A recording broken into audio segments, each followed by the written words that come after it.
Mapagpalang araw sa atin. Ngayon is nasa Baseco tayo.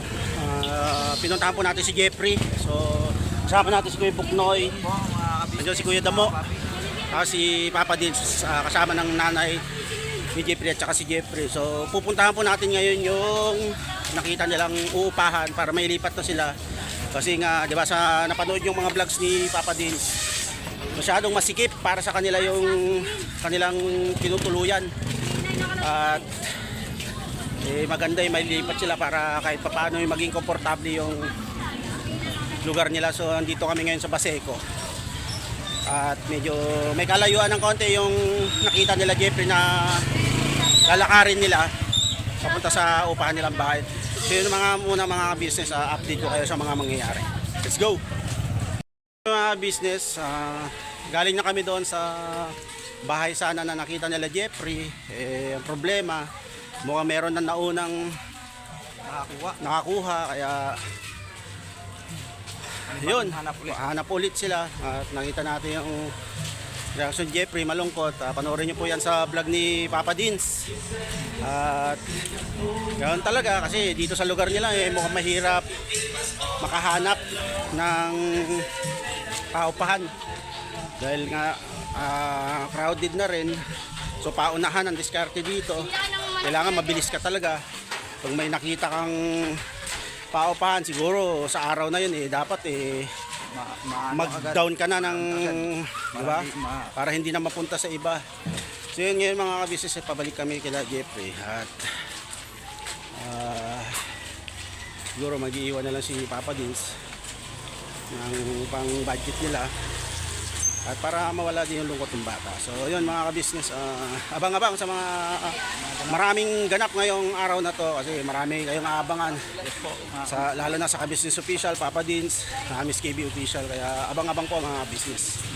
Alright? Alright.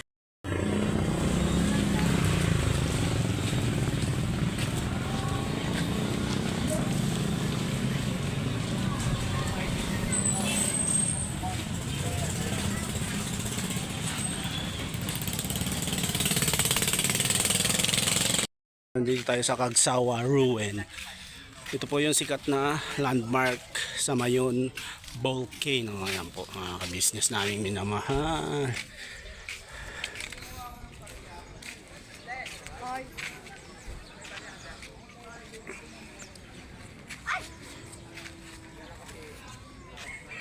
Sige! Tia!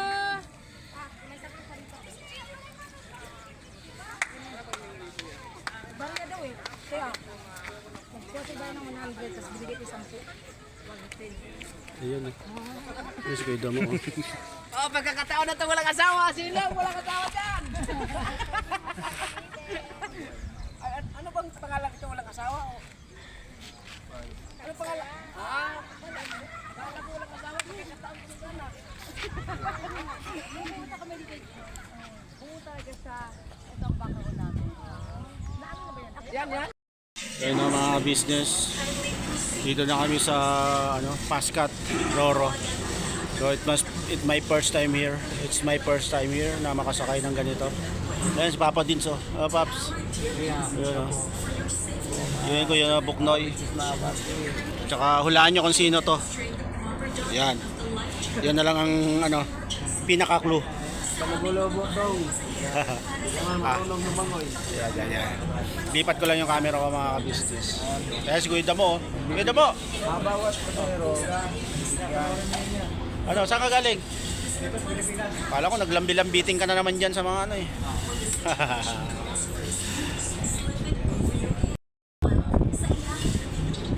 Ayun. Ayun, si Kuya. Nagde-demonstrate po siya para sa paggamit ng life jacket. So ayan, panoorin po muna natin mga business, mga kapapi.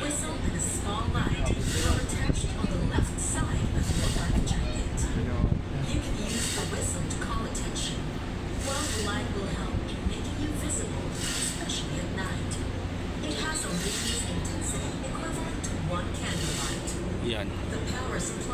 So, dalawa sila.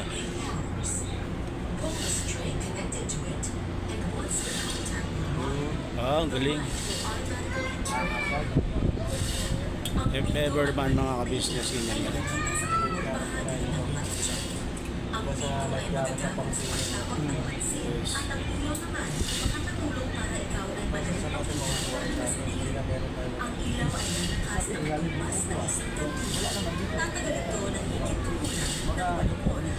Yun.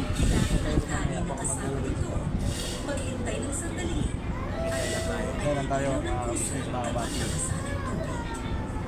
Should there be a need to jump into the water, put your left hand at your right shoulder to support your life jacket. Pinch your nose with your right hand. Close your mouth. Put your feet together. Then jump. Sa panahon naman na kailangan tumalong sa dagat, ilagay ang kaliwang kamay sa kanang balikat para suportahan ang life jacket.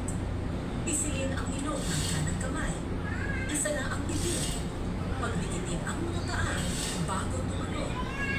Once you have put on your life jacket, please wait for further instructions from the captain or the crew in charge. Always remember to keep calm and be alert during emergency situations. Yun nga mga ka-business, narinig natin yung yung pag-sample nila kung paano ang pag-operate ng life jacket. So, yun. Alright na. So, maya siguro lalarga na tayo. At first time natin, no? Makasama at siyempre makasakay sa Saka na lang ilagay ganitong, life jacket, no? Lumubo rin dyan. sasakyang pandagat. Ito ay isang roro kung tawagin or paskat. Alright? Ano paskat? Ayan o, si Paskat. Taratitat. Kung meron pong paskat, may taratitat. Alright. Andito yung pugita. Gata na nagkulang. Yes, nasa port na tayo ng Allen. Dumadaong na po tayo.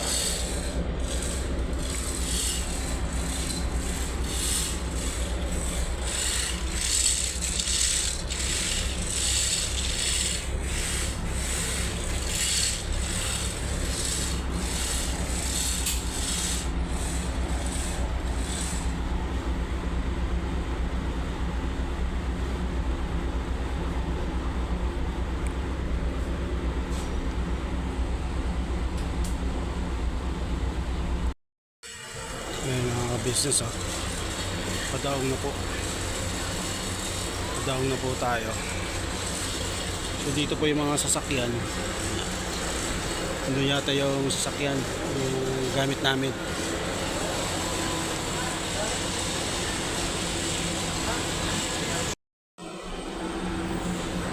Baba na po yung mga sasakyan. Unloading na po sila yan. So ayun yung ating sasakyan, nasa tabi ng poste. Ayan. So yun. Alright. Kailan hintayin na lang po natin na pababain tayo ng mga crew. Dito na po kami sa Allen. Ayun, let's go. Pababa na rin po tayo sa sa Roro. Paskat. Nakababa na tayo sa Paskat. Thank you, thank you.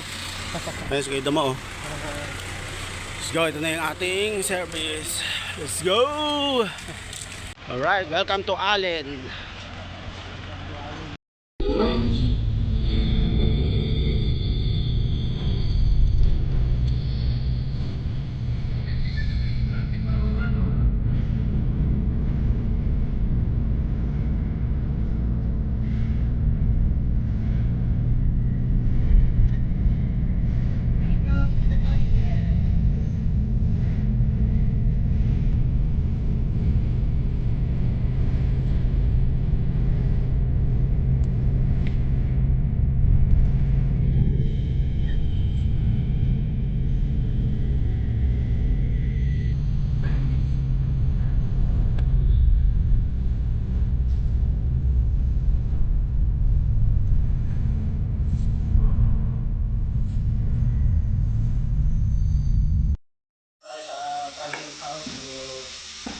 Prepare tayo ng ating mga Kakaimaya, meron tayo ditong ilaw.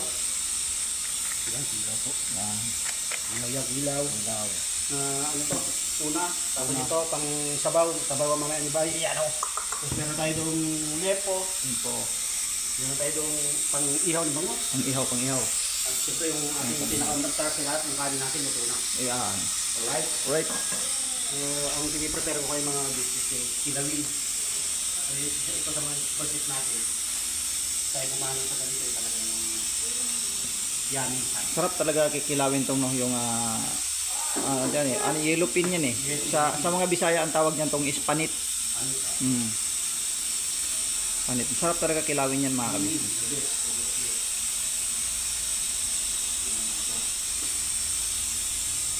Yung panit na yan, lumalaki pa yan tong mayroon pang halos katawan ng tao, gatao kalaki. Oo. Walang pa sa tao yun. Oo, meron. Mahal ito eh, mahal. Mahal yan. Sarap niyan kilawin tong yung sa paggatao na kalaki. Ang masarap niyan kilawin yung banda sa tiyan. Dito. Kasi yung tawag nila ay sashimi. Oo, yung dito sa banda sa tiyan. Yun. Hindi na po yung mga ano, mga lodi. Yan na. Kaya mga business, prepare lang namin ito. Palitan namin yan. Alright. Ay mga ka-business, Korean grill tayo. Ano? Alright. Malang talaga. Para ka lang nasa kaloob ka na. Nung transient house na nakuha namin, may tag-isang kwarto dyan, balik pangatlo yun nandoon. Tapos may CR dito sa dalawa. CR, ito yung malaking living room nila. Ito yung dining room at meron pa rin yung kitchen dito. Ito naman yung pinaka dirty kitchen, dito ako nagluluto kanina. So ayan, di po naayos yan at mamaya papahinga lang ako, bibirahin ko yung mga yan. Yun oh, ang ganda. Yan. Yan, high ceiling siya. Yan, malamig. Yun lang. Business of unang araw dito sa Ormoc City. Kasi nakarating kami dito kahapon is 2 PM. So doon kami tumuloy sa isang transient house dito sa Barangay Linaw, Ormoc City. So yun, sige mo. Anong meron dyan kayo mo? Anong meron dyan? Malaking pating dito, tol. Ayan. Malaking pating. Yung mga pating kasi yan ang importante sa buhay natin, tol. Oh, yan. Dito kami, yan. Doon pa yung transient town. Naglakad-lakad po kami ni Kuya Damo. Yan. Kuya Damo. Nagmamontage ka. Yan mo montage. Laking ano. Tawag dyan. Baliti. Ayun, mga kapapi, mga kabisnes, good morning. Ang dami mga ganda dito sa atin sa Ormoc City. Alright. Yun. Next video ulit tayo. Let's go, Birabanat.